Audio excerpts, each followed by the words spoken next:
All right, here's another Uncle Jimmy story. This this is later in life. I'm not sure what year this was. Anyway, Tommy, one of Tommy's buddies, Phil Pelizzato, right? Good guy, known him for years, right? So anyway, Jimmy needed to go to a wedding or something. Anyway, and he didn't have a suit that really fit or whatever. So he borrows a suit. So Phil says, "Hey, I'll borrow one of mine."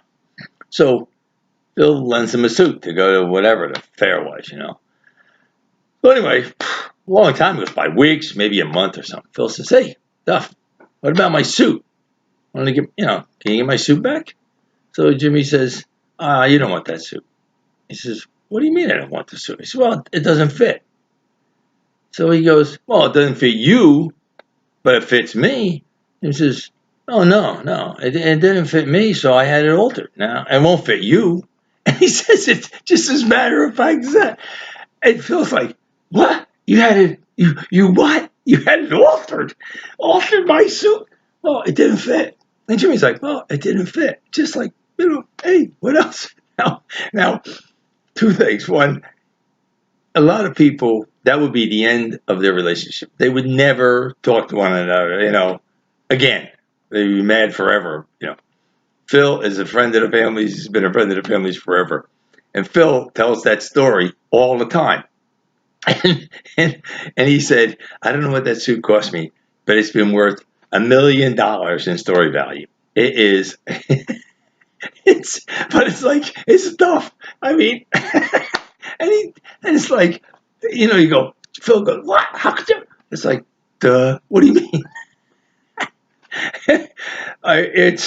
It's so tough, you know what I mean? Anyway, you have to get Phil to tell you that story sometime.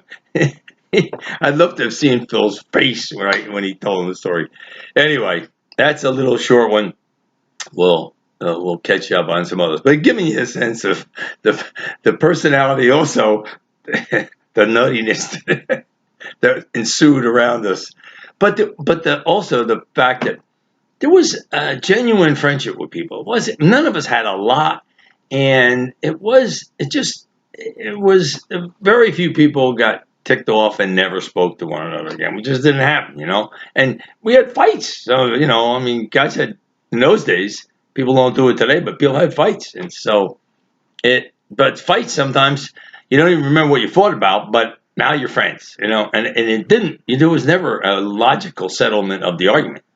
But after a fight, everything was fine. Win, lose, or draw. Anyway, that was life in the 50s.